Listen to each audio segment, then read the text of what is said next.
प्रिय विद्यार्थियों, जैसा कि हम लोग ब्रिटेन के संविधान का अध्ययन कर रहे हैं, पिछले चैप्टर्स में हमने ब्रिटेन के संसद, मंत्रिमंडल, प्रधानमंत्री, इन सब के बारे में अध्ययन किया। आज अपन बात करेंगे किसी भी शासन या प्रशासन में सबसे महत्वपूर्ण होती है वहाँ की ब्यूरोक्रेसी। तो आज हम बात करेंगे इंग्लैंड की या ब्रिटेन की ब्यूरोक्रेसी यानी नौकरशाही की। देखिए विद्यार्थियों, एक बात मैं आपको थोड़ा सा बताना चाहूँगा यहाँ पे कि इंग्लैंड की ब्यूरोक्रेसी जो है, नौकरशाही जो है, वो एक आदर्श नौकरशाही है दुनिया की तमाम ब्यूरोक्रेसी के लिए एक आइडल ब्यूरोक्रेसी है ये। ब्रिटिश शासन व्यवस्था में नौकरशाही अथवा लोक सेवाओं का विकास शासन व्यवस्था के विकास के पर्याप्त बाद में हुआ। ब्रिटिश शासन व्यवस्था से संबंधित 18वीं व 19वीं शताब्दी के इतिहास में इसका प्राय कोई चर्चा नहीं की गई। ब्रिटिश शासन व्यवस्था के उल्लेखनीय लेखक वाल्टर बेजहार्ट ने अपनी पुस्तक द इंग्लिश कॉन्स्टिट्यूशन में नौकरशाही की चर्चा नहीं की। इसी प्रकार लावेल ने भी अपनी पुस्तक द गवर्नमेंट ऑफ इंग्लैंड में इसकी चर्चा नहीं की। ब्रिटिश शासन व्यवस्था में नौकरशाही की महत्वपूर्ण भूमिका की सर्वप्रथम चर्चा करने वाले रैमजे म्योर को जाता है। उन्होंने लिखा कि शासन के प्रत्येक क्षेत्र, प्रशासन, विधि निर्माण अथवा वित्त में लोक सेवाओं की भूमिका ब्रिटेन में अत्यधिक शक्तिशाली हो गई है।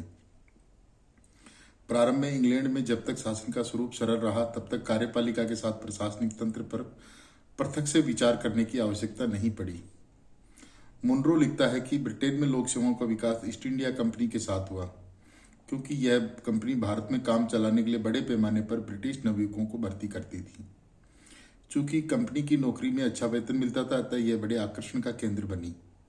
जैसे जैसे कंपनी का राजनीतिक हित व क्षेत्र में वृद्धि हुई, उसके भर्ती के एकाधिकार को लेकर संसद में विरोध होने लगा। 1853 में ब्रिटिश संसद ने कंपनी से विभिन्न पदों पर नियुक्ति का अधिकार छीनकर भर्ती के लिए खुली प्रतियोगिता परीक्षा की व्यवस्था की। कंपनी में भर्ती के लिए खुली प्रतियोगिता व्यवस्था ने नियुक्तियों में होने वाले भ्रष्टाचार को समाप्त किया। परिणाम स्वरूप स्वयं ब्रिटेन की प्रशासनिक सेवाओं में जहां भर्ती की कोई निश्चित प्रक्रिया विकसित नहीं हुई थी, इस प्रकार की प्रतियोगिता की मांग उठने लगी। परिणाम स्वरूप ब्रिटेन में भी लोक सेवाओं में प्रतियोगी परीक्षाओं द्वारा भर्ती के सिद्धांत को स्वीकार कर लिया गया। लोक सेवाओं के लिए खुली प्रतियोगिता सर्वप्रथम 1855 में सीमित स्तर पर प्रारंभ हुई। धीरे धीरे राष्ट्रीय स्तर की सभी राजनीतिक सेवाओं की नियुक्ति लोक सेवा आयोग द्वारा आयोजित परीक्षाओं के माध्यम से होने लगी।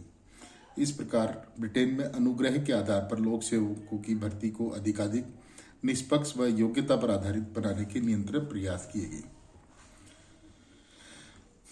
ब्रिटिश लोक सेवकों के 3 प्रमुख वर्ग हैं। शीर्षस्थ वर्ग प्रशासनिक वर्ग कहलाता है। प्रशासनिक वर्ग के अधिकारी प्राय विभिन्न विभागों के मुखिया होते हैं। वे अपने विभाग के बारे में संपूर्ण जानकारी रखते हैं तथा मंत्रियों को संबंधित जानकारी देते हैं। वस्तु ये प्रशासनिक अधिकारी अपने अपने विभाग के विशेषज्ञ माने जाते हैं, क्योंकि उन्हें विभाग संबंधी दीर्घ अनुभव होता है।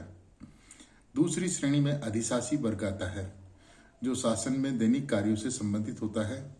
तृतीय श्रेणी में लेपिक वर्ग आता है, जो पूर्वोक्त अधिकारियों की सहायता करता है। इनके अतिरिक्त अनेक विशिष्ट सेवाएं होती है, जिनकी नियुक्ति विभागीय प्रक्रिया द्वारा की जाती है। इस प्रकार विभिन्न स्तर पर शासन संचालन करने के लिए लोक सेवकों का विशाल समूह सरकार की सहायता करता है तथा अब प्रशासनिक सेवाओं का महत्व इतना बढ़ गया है कि इनके बगैर शासन व्यवस्था के संचालन की कल्पना भी नहीं की जा सकती। ब्रिटिश नौकरशाही की प्रमुख विशेषताएं कौन कौन सी, इनके ऊपर अपन देखते हैं। पहली जो विशेषता है सबसे महत्वपूर्ण, वो है राजनीतिक तटस्थता। ब्रिटिश नौकरशाही की सबसे बड़ी विशेषता उसकी राजनीतिक तटस्थता है, अर्थात यद्यपि लोक सेवक संबंधित मंत्रियों के साथ विभिन्न काम करते हैं, तथापि शासक दल की विचारधारा तथा दर्शन से उनका कोई सरोकार नहीं होता। यह राजनीतिक तटस्थता इसलिए आवश्यक हो जाती है कि मंत्रिमंडल का कार्यकाल 5 वर्ष का होता है तथा लोकतांत्रिक व्यवस्था में शासक दल परिवर्तित होता रहता है, किंतु लोक सेवकों का कार्यकाल दीर्घ होता है। अतः उनके लिए यह आवश्यक है कि राजनीतिक दृष्टि से निष्पक्ष तथा तटस्थ रहकर कार्य करें। लोक सेवकों की राजनीतिक तटस्थता ब्रिटिश शासन का अनिवार्य तथा स्वस्थ लक्षण माना जाता है। इस प्रकार लोक सेवकों को भय नहीं रहता कि राजनीतिक समीकरण बदलने के साथ उनकी नौकरी भी खतरे में पड़ सकती है, पर उसे सक्रिय राजनीति से पूर्णतः अलग रहना पड़ता है। दूसरी जो विशेषता है इस नौकरशाही की वो है स्थायित्व। एक बार लोक सेवा में चयन होने के बाद अधिकारी 60 वर्ष की आयु पर्यंत अपने पद पर बना रहता है। इस प्रकार प्रशासनिक सेवाओं में उसका कार्यकाल पर्याप्त दीर्घ होता है। इसके विपरीत किसी विभाग से संबंधित मंत्री का कार्यकाल पर्याप्त सीमित होता है। इस प्रकार राजनीतिक अस्थायित्व वाले मंत्रियों तथा स्थायी प्रशासकों के परस्पर संबंधों का प्रभाव ब्रिटिश शासन व्यवस्था पर पर्याप्त गहरा पड़ता है। तीसरी जो विशेषता है इसकी वो है दक्ष प्रशासक तथा नौसिखिए मंत्रीगण। यद्यपि निर्वाचन के बाद संबंधित मंत्री विभाग में नए होते हैं, तथापि प्रशासक अपने अनुभव के आधार पर उन्हें दक्ष परामर्श देने में सफल होते हैं। ब्रिटिश शासन व्यवस्था में प्राय यह आरोप लगाया जाता है कि इस प्रकार लोकमत से विजयी मंत्री अपने कार्य में स्थायी कर्मचारियों से उनकी दक्षता के कारण पर्याप्त प्रभावित रहते हैं। कुछ सीमा तक यह स्वाभाविक भी है, क्योंकि महत्वपूर्ण विभागों की व्यापक जानकारी के लिए संबंधित मंत्री अपने प्रशासकों पर निर्भर करते हैं। तथापि प्रभावशाली मंत्री इस निर्भरता के बावजूद निर्णय लेने की अपनी क्षमता की स्वतंत्रता बनाए रखने में समर्थ होते हैं, क्योंकि लोकतंत्रीय शासन प्रणाली में निर्णय लेने में नेतृत्व राजनीतिक नेताओं के पास ही रहना चाहिए। लोक प्रशासकों का कार्य परामर्श देने तक ही सीमित रहना चाहिए। चौथी जो विशेषता है इस नौकरशाही की वो है लोक सेवक का अनुत्तरदायित्व। लोक सेवक चूंकि स्थायी प्रशासन तंत्र का भाग होते हैं, अतः मंत्रियों के राजनीतिक उत्तरदायित्व से उनका कोई सरोकार नहीं रहता। मंत्रीगण अपने निर्णयों में लोकप्रियता के दबाव से प्रभावित रहते हैं तथा ऐसा कोई निर्णय लेने में झिझकते हैं जिसका उनकी लोकप्रियता पर विपरीत प्रभाव पड़ेगा, किंतु लोक सेवकों को इस प्रकार की असुरक्षा का सामना नहीं करना पड़ता। पांचवी जो विशेषता है ब्रिटिश नौकरशाही की वो है विभिन्न प्रयासों के बावजूद ब्रिटेन में लोक सेवाएं अपने अभिजात्य स्वरूप से अलग नहीं हो पाई। अपने अभिजात्य तथा कुलीन स्वरूप के लिए लोक सेवाओं की पर्याप्त आलोचना हुई।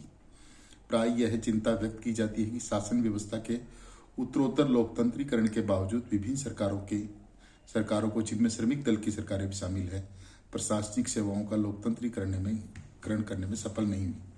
तथापि धीरे धीरे ब्रिटिश शासन व्यवस्था में यह धारणा बलवती होती जा रही है कि संपूर्ण अर्थव्यवस्था के लिए तथा जनता की भलाई के लिए जिम्मेदार है तथा उसी के अनुसार लोक सेवाओं के स्वरूप में धीरे धीरे परिवर्तन हो रहा है। इन सब विशेषताओं की वजह से लोक सेवाएं ब्रिटिश शासन व्यवस्था में महत्वपूर्ण भूमिका निभाती है। अब देखिए नेक्स्ट में ये ब्रिटिश लोकशाही की ये प्रमुख विशेषताएं हैं, जिनमें तटस्थता, स्थायित्व तथा दक्ष प्रशासक तथा नौसिखिए मंत्रीगण, लोक सेवा का अनुत्तरदायित्व तथा लोक सेवाओं का कुलीन तथा विजातीय स्वरूप, ये इसकी 5 प्रमुख विशेषताएं हैं। इसके बाद में हम देखेंगे लोक सेवाओं के प्रमुख कार्य अर्थात नौकरशाही के प्रमुख कार्य। मूलतः ब्रिटिश शासन व्यवस्था में लोक सेवाएं 2 प्रकार के काम करती है। ये राजनीतिक कार्यपालिका अर्थात मंत्रिमंडल को महत्वपूर्ण नीति निर्माण में सहायता प्रदान करती है तथा राजनीतिक कार्यपालिका द्वारा लिए गए निर्णयों को क्रियान्वित करने के लिए उत्तरदायी होती है। लोक सेवाएं ब्रिटेन में प्रमुख कार्य करती है। नीतियों के निर्माण में परामर्श देना। किसी भी राजनीतिक व्यवस्था में कार्यपालिका का प्रमुख कार्य नीतियों का निर्माण करना है। नीतियों का निर्माण स्वयं इतना जटिल हो गया है कि मंत्रीगणों द्वारा लोक सेवकों की विशिष्ट राय के बगैर यह कार्य संभव नहीं है। नीति निर्माण के लिए आवश्यक सूचनाएं, पृष्ठभूमि आदि प्रशासनिक अधिकारियों द्वारा ही प्रस्तुत किए जाते हैं। वस्तुतः किसी विभाग के संदर्भ में प्रशासकों की वृहत जानकारी उन्हें नीति निर्माण में महत्वपूर्ण भूमिका का अवसर देती है, यद्यपि यह संबंधित मंत्री के नेतृत्व में ही होता है। दूसरा जो प्रमुख कार्य है संसद में प्रश्नकाल में मंत्रियों की लोक सेवकों पर निर्भरता।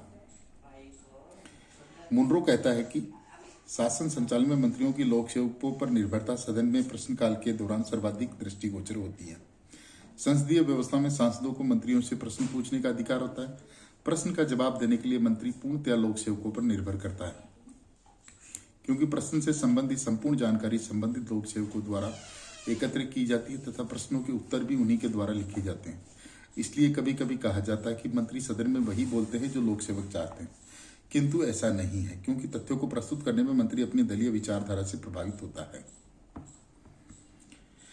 नीतियों को लागू करना।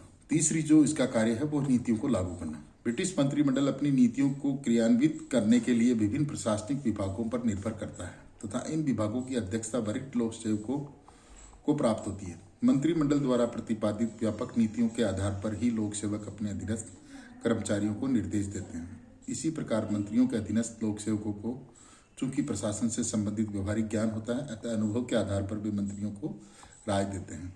इस प्रकार वांछित नीतियों की क्रियान्विति लोक सेवकों के सहयोग के बगैर संभव नहीं होती है। नीतियों की क्रियान्विति में मंत्रियों व लोक सेवकों के दृष्टिकोण में अंतर रहता है। मंत्रीगण नीतियों को लोकप्रिय व कल्याणकारी स्वरूप में प्रस्तुत करना चाहते हैं, जबकि लोक सेवक प्रशासनिक व व्यवहारिक जटिलताओं के प्रति अधिक जागरूक होते हैं, क्योंकि उन्हें 5 वर्ष में जनता के सम्मुख अपनी उपलब्धियों के साथ उपस्थित नहीं होना पड़ता। इस प्रकार नीतियों की क्रियान्विति के संबंध में मंत्रियों व लोक सेवकों के मध्य दृष्टिकोण की भिन्नता स्वाभाविक है। मंत्रीगण नीतियों से प्राप्त होने वाले राजनीतिक लाभ के प्रति अधिक सतर्क रहते हैं। चौथा जो प्रमुख कार्य है लोक सेवाओं का, वो है विधि निर्माण व प्रदत्त व्यवस्थापन में सहायक। विधि निर्माण की प्रक्रिया में ब्रिटेन में मंत्रियों की महत्वपूर्ण भूमिका होती है। सभी सरकारी विधेयक सदन में संबंधित मंत्रियों के द्वारा ही प्रस्तुत किए जाते हैं। मंत्री किसी विधेयक की मोटी रूपरेखा मंत्रिमंडल के सम्मुख प्रस्तुत करता है। यदि मंत्रिमंडल उसे स्वीकार कर लेता है तो उस विधेयक को स्वरूप देने का कार्य मंत्रियों को लोक सेवकों तथा अन्य विधि विशेषज्ञ ही करते हैं। प्रदत्त व्यवस्था वर्ग के अंतर्गत बृहत्तर रूपरेखा के द्वारा संसद द्वारा पारित कर दी जाती है तथा उसे क्रियान्वित करने के लिए आवश्यक नियम और उपनियम प्रशासन के द्वारा ही बनाए जाते हैं। इस प्रकार विधि निर्माण की प्रक्रिया में भी लोक सेवक महत्वपूर्ण योगदान देते हैं। नेक्स्ट जो है वित्तीय कार्य लोक सेवाओं का, वो है वित्तीय क्षेत्र में भी लोक सेवक महत्वपूर्ण कार्य करते हैं। वस्तुतः बजट बनाने की प्रक्रिया का आरंभ उन अनुमानों से होता है जो विभिन्न विभागों द्वारा आगामी वित्तीय वर्ष के लिए बनाकर भेजे जाते हैं। विभिन्न विभागों के सामूहिक अनुमानों के आधार पर ही बजट की स्थूल रूपरेखा तैयार होती है। बजट बनाने में वित्त मंत्री के अधीन लोक सेवक वित्तीय विशेषज्ञ होते हैं। प्राय उनके परामर्श पर ही वित्तीय मंत्री यह निर्णय लेता है कि कौन कौन से कर लगाया जाना उचित होगा। इस प्रकार वित्त मंत्री द्वारा प्रस्तुत बजट आर्थिक विशेषज्ञों व लोक सेवकों के आधार पर बनाया जाता है।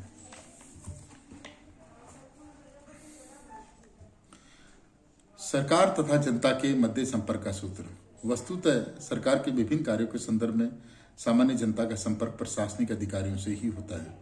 सरकार की नीतियों का लाभ जनता तक पहुंचता है या नहीं, यह बहुत कुछ प्रशासन तंत्र की निष्ठा पर निर्भर करता है। यह प्रक्रिया इसलिए भी कठिन हो जाती है क्योंकि मंत्रिमंडल के समान प्रशासन तंत्र अपना जनता के प्रति उत्तरदायित्व के लिए बाध्य नहीं होता है।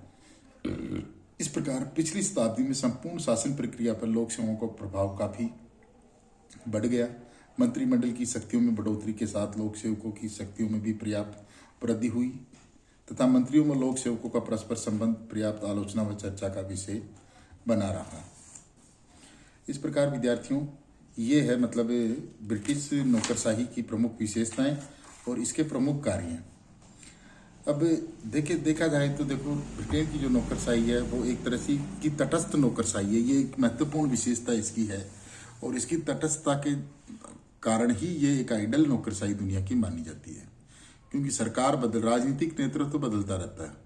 एक निश्चित कार्यकाल के बाद में उसको वापस चुनाव में जाना पड़ता है। हो सकता है वो चुनाव में हार जाए तो दूसरा राजनीतिक नेतृत्व आता है, लेकिन प्रशासनिक अधिकारी वही रहते हैं, तो उनके अनुभव का फायदा भी मिलता है। और दूसरा, इनमें थोड़ी सी की कर्तव्य विमूढ़ता भी आ जाती है, क्योंकि इनकी कोई डायरेक्ट रेस्पॉन्सिबिलिटी नहीं है, जबकि राजनीतिक नेतृत्व की तो हाउस ऑफ कॉमन्स में डायरेक्ट रेस्पॉन्सिबिलिटी है। इन नौकरशाही की कोई डायरेक्ट रेस्पॉन्सिबिलिटी नहीं है।